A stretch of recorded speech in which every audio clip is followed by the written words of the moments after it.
Napag-alaman ni Ming na hindi niya agad matututunan ang Five Elements Killing Art at ang Divine Punishment Finger sa maikling panahon, ngunit ang paglitaw ng step-by-step killing divine ability ang nagbigay sa kanya ng panibagong pag-asa.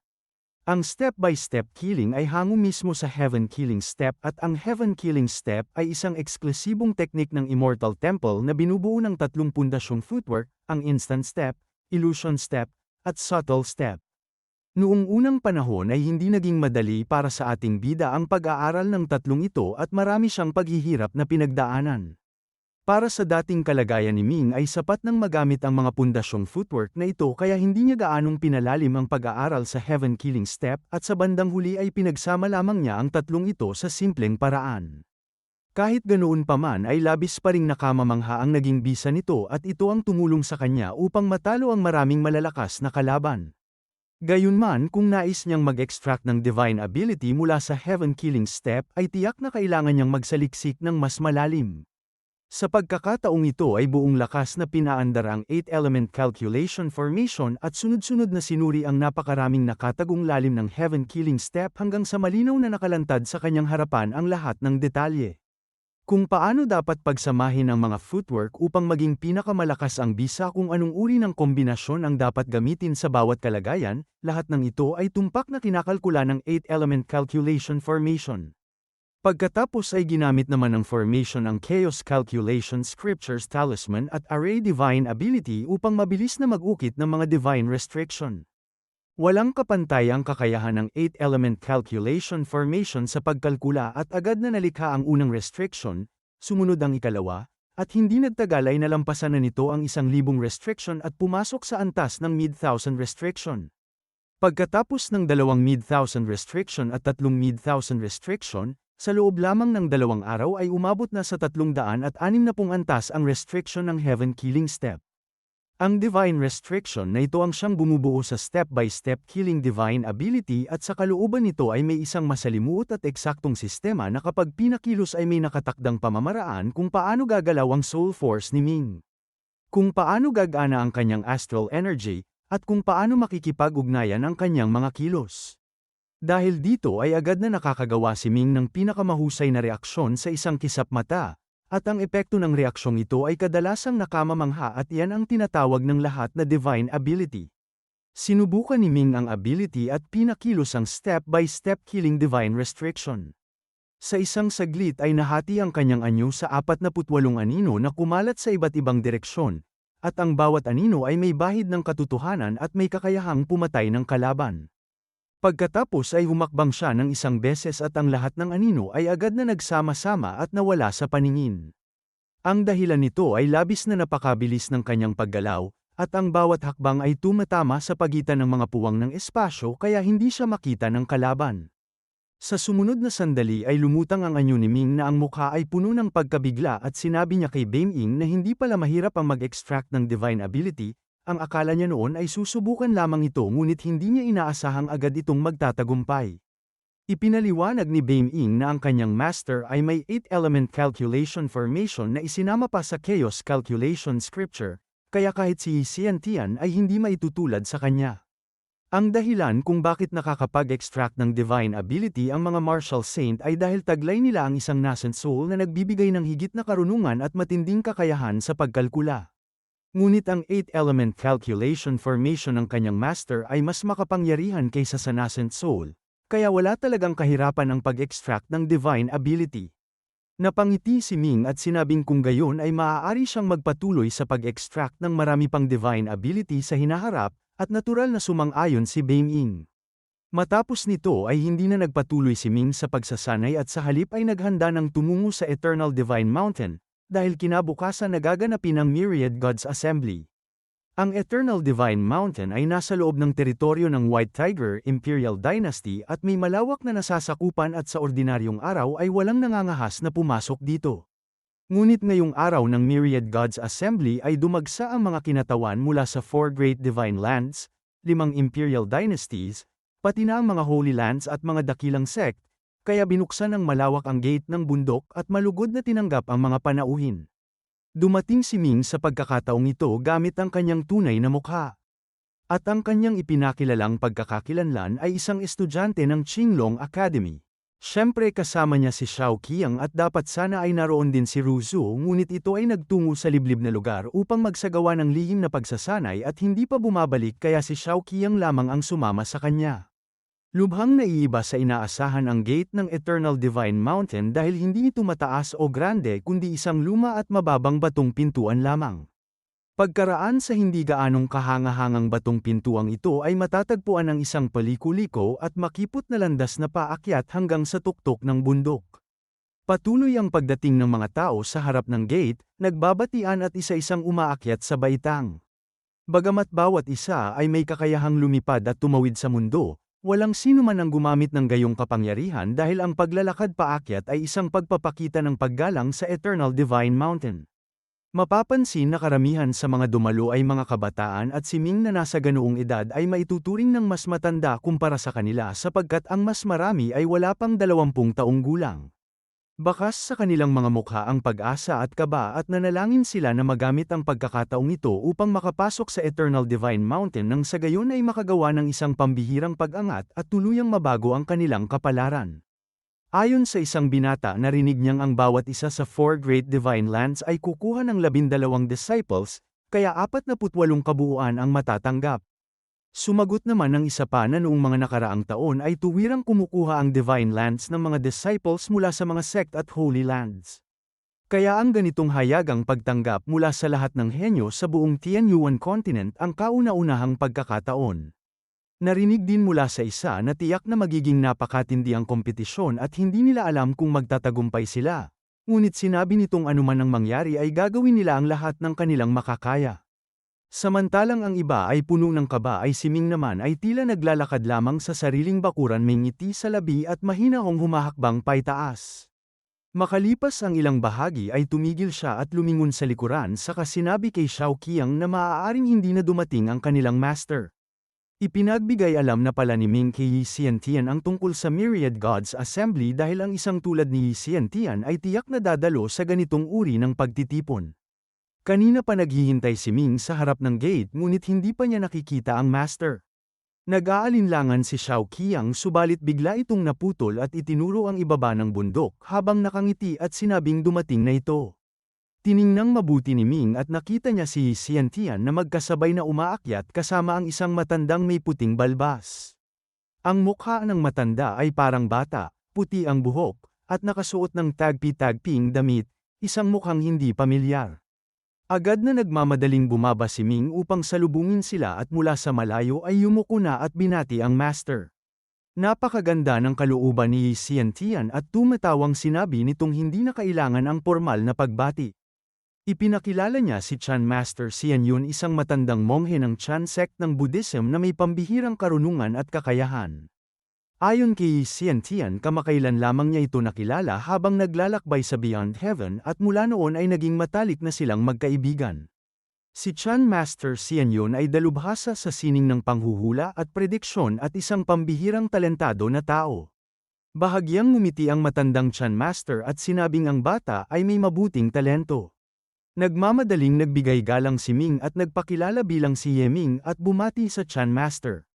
Iminungkahi ni Xiantian na magpatuloy na sila at sabay-sabay na maglakad. Magkakasabay na umakyat ang tatlo at nagtanong si Ming kung sa palagay ng Master ay kikilos ang Divine Lands laban sa 5 Imperial Dynasty sa gaganaping Myriad Gods Assembly.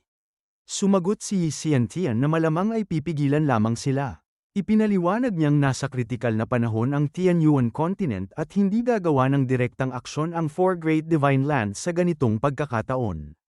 Dagdag pa rito ang ibang malalaking mundo na pinamamahalaan ng Divine Lands ay tila nakakaranas din ng malalaking suliranin kaya wala silang panahon upang pagtuunan ng pansin ang Tianyuan. Sumang-ayon si Chan Master Xianyun sa sinabi ni Xiantian at idinagdag na may kahangahangang pundasyon ang Divine Lands halimbawa ang Eternal Divine Mountain ay may kaugnayan sa Pure Land sect ng Buddhism. Kahit sa loob ng kabihas ng Buddhism ay isa itong napakalakas na puwersa at hindi dapat maliitin. Hindi nagtagal ay nakarating sila sa isang napakalaking plaza at sa dulo nito ay matatanaw ang isang tulay na gawa sa berdeng bato. Sa likod ng tulay ay isang taluktok na nababalot ng ulap at hamog, nagmumukhang lubhang mahiwaga. Maraming tao ang nagkukumpul sa plaza at hindi pa agad tumatawid sa tulay. Tumigil din ang grupo ni Ming at nagtanong ito kung ito na ba mismo ang Eternal Divine Mountain. Ipinaliwanag ni Xiantian na ang Eternal Divine Mountain ay isang banal na kaharian kaya ang tanawin sa loob nito ay ganap na naiiba sa labas. Nagtanong si Ming kung bakit nagkakatipon ang mga tao sa plaza. Ang dahilan ayon kay Xiantian ay hindi pa dumarating ang mahahalagang personalidad. Ang 5 imperial dynasties, ang 9 Holy Lands, at ang mga nasa Tianyuan Rankang ay hindi pa nagpapakita kaya hindi pa maaaring pumasok ang ibang mga naririto. Makulit na nagtanong si Ming kung saan pumwesto ang kanyang master sa Tianyuan Rankang. Natahimik si Xiantian ng ilang sandali bago sumagot na karamihan sa Tianyuan Rankang ay mga deity at ang mga nasa nangungunang 10 ay nasa third realm of longevity. Tungkol naman sa kanyang sarili ay hindi pa siya isang deity ngunit kung pag-uusapan ang kakayahang pumatay ay maaari siyang makapasok sa nangungunang 50 pwesto. Nagulat si Ming at alam niyang si Xiantian ay nasa ikalawang antas ng martial god kaya agad niyang naitanong kung mas malakas ba ang antas ng martial god kaysa sa antas ng pagiging deity. Muling natahimik si Xiantian ng ilang sandali bago bumuntong hininga ng marahan at ipinaliwanag na ang ikalawang antas ng martial god ay halos katumbas ng longevity realm, ngunit ang pagsasanay dito ay labis na mahirap at siya mismo ay hanggang ngayon ay mababaw pa lamang ang nauunawaan. Nagtanong pa si Ming kung mayroon na bang nakaabot sa ikatlong antas ng martial god at kung gayon ay nangangahulugang katumbas na ito ng eternal realm. Umiling si Xiantian at sinabing puro alamat lamang ito sapagkat kakaunti ang handang mag-aksaya ng panahon sa landas ng martial god. Ang 5 emperors ang mga malalakas sa divine lands at ang mga nasa holy lands ay matapos tumuntong sa martial god ay itinatakwil ang martial path at napipilitang tahakin ang landas ng pagiging deity. Sa landas ng pagiging deity ay maaaring tumungo ng tuloy-tuloy hanggang eternal realm o maging sa mas mataas pa samantalang ang martial path ay puno ng mga tinik at balakid at napakaliit ng tsansang magtagumpay. Kumunat ang noo ni Ming at sinabing kung gayon ay nangangahulugang ang karamihan sa mga martial god ay nasa unang antas lamang. Tumango si Xiantian at ipinaliwanag na ang unang antas ng martial god ay halos katumbas ng Dharma Heaven realm. Ang pagsasanay sa antas na ito ay nahahati rin sa 9 na malalaking yugto, at ang hirap ayon sa kanya ay hindi kayang ilarawan ng salita. Ang dahilan kung bakit siya nakaabot sa ikalawang antas ng martial god ay dahil sa 8-element calculation formation, dahil kung wala ito ay tiyak na hindi niya ito makakamit. Nagtanong si Ming kung tatahakin din ng kanyang master ang landas ng pagiging deity. Una ay natahimik si Xiantian sandali. Pagkatapos ay tumango at sinabing binibigyan niya ang sarili ng 10 taon at kung wala pa ring pag-unlad ay wala na siyang magagawa kundi talikuran ang martial path at maging isang deity. Pagkasabi nito ay tiningnan niya si Ming ng may kasiyahan at sinabing kahit maliit ang kanyang sariling pag-asa ay buong-buo ang kanyang tiwala sa kanyang disciple. Kapag siya ay naging isang deity ay magkakaroon siya ng dakilang divine ability at magagamit ito upang protektahan si Ming at gabayan ito sa kanyang landas. Nadama ni Ming ang kirot ng pasasalamat at sinabing tiyak na magtatagumpay ang kanyang master. Mapaklang ngumiti si Xiantian at sinabing mas lubos niyang nauunawaan ang hirap ng landas na ito. Idinagdag niyang kung balang araw ay makakatuntong si Ming sa maalamat na ikatlong antas ng martial god ay magkakaroon ng kwalifikasyon ang Tianyuan continent na maging isang sibilisasyong nasa mataas na antas. Mahigpit na tumango si Ming at sinabing makakaasa ang kanyang master na gagawin niya ang lahat upang marating ang hakbang na ito at hindi siya titigil sa ikatlong antas lamang kundi aabot pa sa ika-4 o higit pa. Tumawa si Xiantian at sinabing mayroon nitong tapang ngunit bago mangyari ang lahat ng ito ay kailangan munang maging pinakamalakas na martial god sa buong Tianyuan continent. Pagkasabi nito ay sinabi ni Ming na nagpasya na siyang sumali sa Immortal Temple. Matagal nang alam ni Xiantian ang bagay na ito at sinabing mabuti naman ang Immortal Temple kahit pa mas mababa ito ng kaunti kumpara sa Eternal Divine Mountain. Ngunit kung kaya ni Ming napasanin ng bigat ng Immortal Temple ay hindi na ito magiging isang malaking usapin. Inihayag ni Ming ang kanyang pagkamausisa tungkol sa sinasabing sinaunang pamana ng Immortal Temple at nagtanong kung ano ang teknik na ito. Biglang naging seryoso ang ekspresyon ni Xiantian at ipinaliwanag niyang hindi karaniwan ang Immortal Temple dahil may malalim itong kaugnayan sa pinakamalakas na tao sa kasaysayan ng sangkatauhan. Ang tinukoy niyang ito ay walang iba kundi ang tagapagligtas ng sangkatauhan, ang nilalang na naging dahilan ng pagbagsak ng Ancestral Origin Continent at labis na namangha si Ming sa rebelasyong ito. Muling nagsalita si Xiantian nang may matinding paghanga at sinabing ang taong ito ay isang walang kapantay na dakilang nilalang na mula noon hanggang ngayon ay wala pang sinumang nakahihigit sa kanya. Hindi napigilan ni Ming na magtanong kung ano ba talaga ang antas ng kapangyarihan ng naturang malakas na tao at kung umabot ba ito sa antas ng Supreme God. Bahagyang ngumiti si Chan Master Xianyun at sumingit sa usapan, saka ipinaliwanag na ang dakilang taong ito ay may taglay na lakas na hindi bababa sa Supreme God at marahil ay mas mataas pa. Lalong nagulat si Ming at sinubukang tanungin kung nangangahulugang umabot ito sa antas ng Heavenly daw. Nag-isip sandali si Chan Master Xianyun bago sumagot na ang pagsasanay ng dakilang taong ito ay hindi ang karaniwang divine path kundi isang sariling sistema ng cultivation na kanyang nilikha at naabot ang isang napakataas na kalagayan. Nakalulungkot na hindi niya ito lubos na naisakatuparan dahil nasawi siya sa pagliligtas ng sangkatauhan. Kung nabubuhay pa sana siya, marahil ay naitaas na ang sangkatauhan bilang isang super civilization at nakatayo ng matatag sa gitna ng libu-libong lahi. Pinukaw ng salaysay na ito ang damdamin ni Ming at agad na pumasok sa kanyang isipan ang sariling sistema ng cultivation at nagtanong kung ang pamana ng taong ito ay nasa loob ng Immortal Temple. Nilinaw ni Xiantian na pawang sabi-sabi lamang ito at kung may katotohanan man ay malalaman lamang ni Ming kapag nakapasok na siya sa Immortal Temple. Ipinaalala rin itong huwag masyadong umasa dahil sa napakaraming henyo na lumitaw sa loob ng templo sa mahabang panahon ay wala ni isa man ang nagkaroon ng kwalipikasyong tumanggap ng pamana. Tinanggap ito ni Ming at nagsabing nauunawaan niya. Habang nag-uusap sila ay biglang bumaba mula sa himpapawid ang isang maningning na liwanag at kasabay nito ay lumitaw ang isang pangkat ng mga tao. Ang nasa unahan ay may gintong korona sa ulo, may taas ng katawan na umaabot sa 30 metro at sa ilalim ng kanyang mga paa ay may gintong mga bulaklak ng lotus na sumusuporta. Sa kanyang likuran ay may isang bilog na liwanag na sumasaklaw sa lahat ng direksyon. Kasunod niya ang isang pangkat ng mga deity, bawat isa ay mahinahon at napapaligiran ng libu-libong sinag. Paglitaw nila ay agad na niliwanag ang kalahating kalangitan, dala ang walang kapantay na kapangyarihan at awtoridad na walang makapapantay. Isang tinig ang pumailan lang upang ipahayag ang pagdating ng Chi-Tian sect leader at agad na napatingin ang lahat ng nasa plaza. Marami ang nabigla at nagtanong kung bakit naroon ang Chi-Tian sect leader at kung ano ang kanyang pakay sa pagtitipon. Sa mga nakaraang taon ay mabilis na lumakas ang Chi-Tian sect at sunod-sunod na nilamon ang hindi mabilang na maliliit at malalaking puwersa.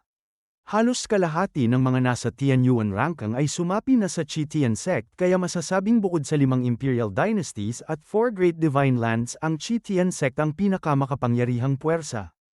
Ang buong pangkat ng Chi-Tian sect ay tuwirang tumawid sa tulay at pumasok sa Eternal Divine Mountain. Napailing si Xiantian at nasabing labis na mayabang kumilos ang Chi-Tian sect. Hindi nagtagal ay bumaba naman ang 5 sinag ng liwanag, at ang mga ito ay ang 5 emperors na may dalang napakaraming tagasunod at gwardya. Gaya ng Chi-Tian sect, sila rin ay dumiretso sa tulay at pumasok sa bundok. Sunod namang dumating ang mga kinatawan mula sa 9 Holy Lands at iba pang mga pangunahing sect, at sa oras na ito ay saka pa lamang nagsimulang pumila ng maayos ang mga tao sa plaza upang tumawid sa tulay at pumasok sa Eternal Divine Mountain. Pagpasok sa loob ng Eternal Divine Mountain ay bumungad ang isang walang hanggang dagat ng ulap kung saan nakausli ang sunod-sunod na mga haligi na bato.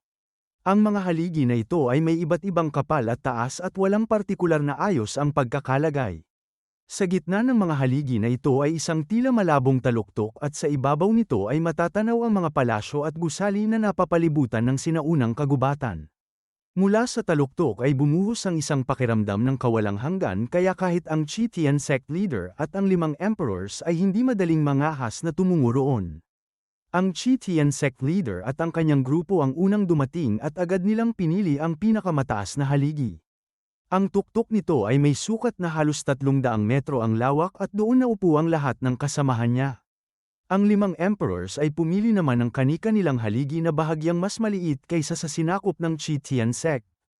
Kasunod nila ang 9 Holy Lands, iba't ibang sect, at mga makapangyarihang pamilya.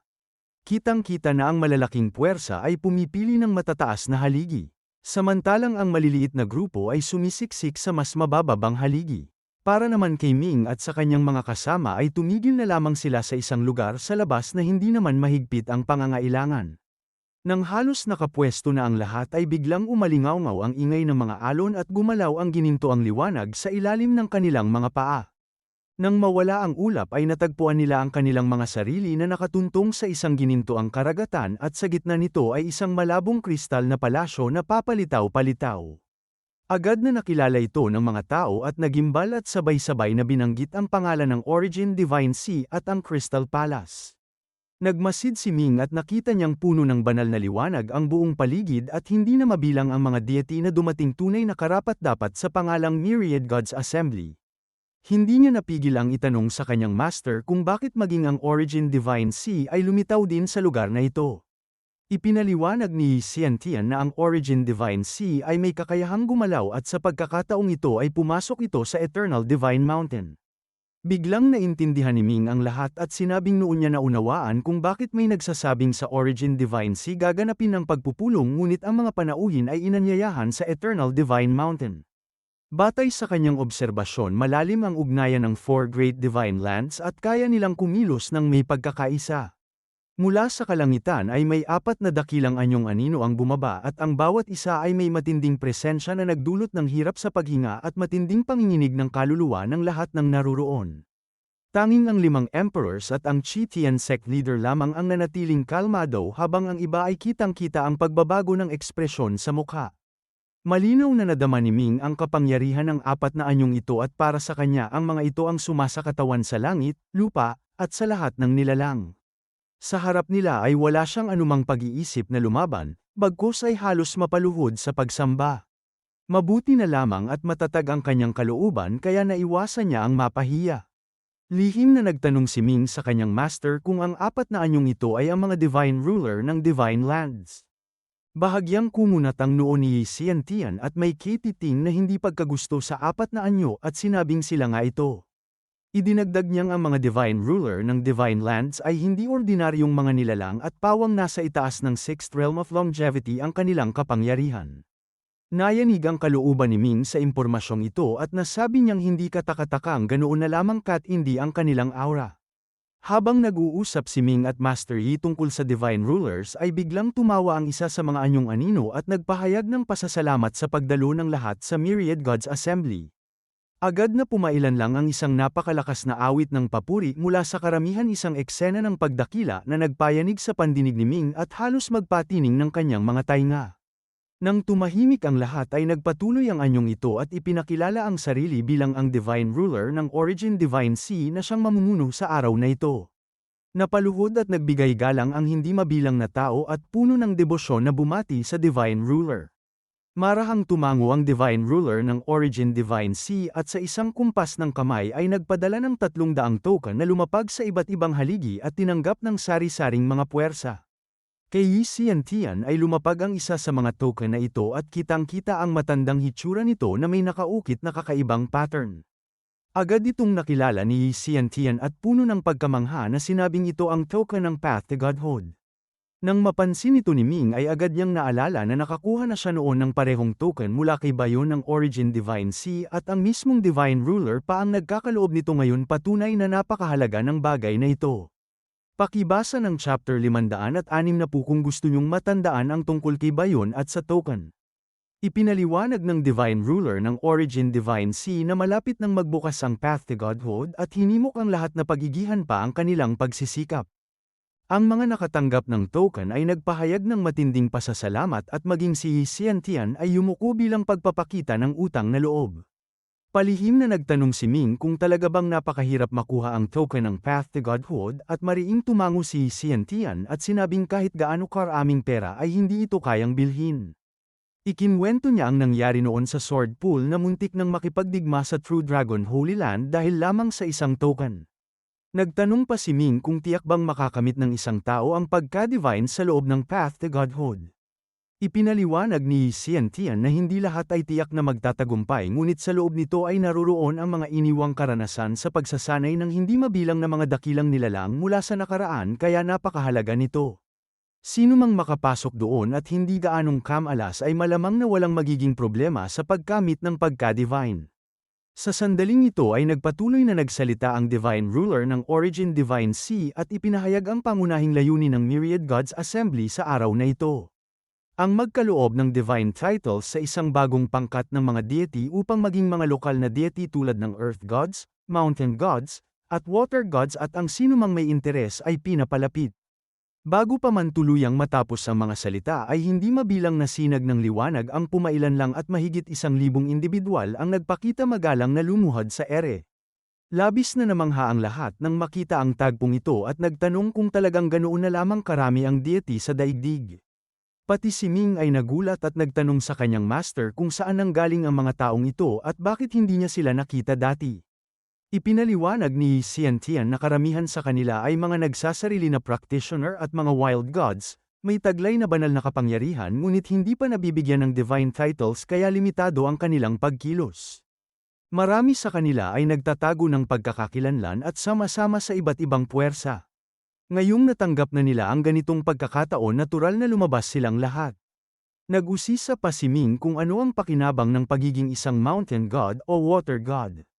Masayang ipinaliwanag ni Xiantian na napakalaki ng pakinabang nito. Kapag itinalaga bilang deity ng isang lugar ay maaaring tumanggap ng insenso at pagsamba mula sa lokal na mamamayan, na siyang magpapalakas ng banal na kapangyarihan. Bukod dito, sa ilalim ng paggabay ng Heavenly Will ay madodoble o maraming ulit na tataas ang kanilang habang buhay. Ngunit ang pinakamahalaga ay hindi na nila kailangan pang matakot na matuklasan ng 5 imperial dynasties o ng 4 great divine lands. Nagtanong si Ming kung sakaling maging deity ang kanyang master sa hinaharap ay kailangan din ba nitong tanggapin ang pagtatalaga ng divine lands. Malumanay na bumuntong hininga si Xiantian at sinabing oo, dahil kung hindi siya magpapasakop ay mananatili lamang siyang isang wild god. Kapag naging isang deity, dalawa lamang ang pagpipilian, sumuko at maglingkod, o maging isang rebelde. Samantalang nagsasalita siya ay sabay-sabay na ikinumpas ng 4 na anyong anino ang kanilang mga kamay at hindi mabilang na sinag ng banal na liwanag mula sa langit ang bumaba at pumasok sa mga katawan ng mahigit 1,000 naroon. Sa isang iglap ay malaki ang ipinagbago ng kanilang aura at tila nagkaroon ng mahiwagang koneksyon sa pagitan nila at ng langit at lupa. Bawat isa sa kanila ay nagkaroon ng isang nakaukit na selyo. Iba't iba ang hugis at enerhiya. Ang mga selyong ito ay kumakatawan sa iba't ibang rehiyon at malapit na silang maglakbay upang manungkulan bilang mountain gods o earth gods. Buong pasasalamat na nagpasalamat ang mga bagong tanghal na deity at muling nagbigay pugay. Mariing ipinaalala ng Divine Ruler ng Origin Divine Sea na mula ngayon ay kailangan nilang maglingkod ng tapat sa divine lands, at sinumang sumuway ay tatanggap ng parusa mula sa langit. Mabilis na tumugon ang lahat ng deity at sinabing hindi sila mangangahas lumabag. Samantala iba't iba ang naging reaksyon ng mga nakasaksi sa ibaba. Walang ekspresyon ang Chi-Tian sect leader, tila bagay na inaasahan na niya. Ang 5 emperors naman ay nanatiling may ngiti sa mukha at hindi nagpakita ng anumang pagkabahala. Ang maliliit na puwersa ay abala sa bulong-bulungan. Usap-usapan nila kung paano ang sabay-sabay na pagtatalaga ng napakaraming deity ay isang malinaw na pagpapakita ng lakas laban sa 5 emperors, isang paraan upang bigyan sila ng pressure.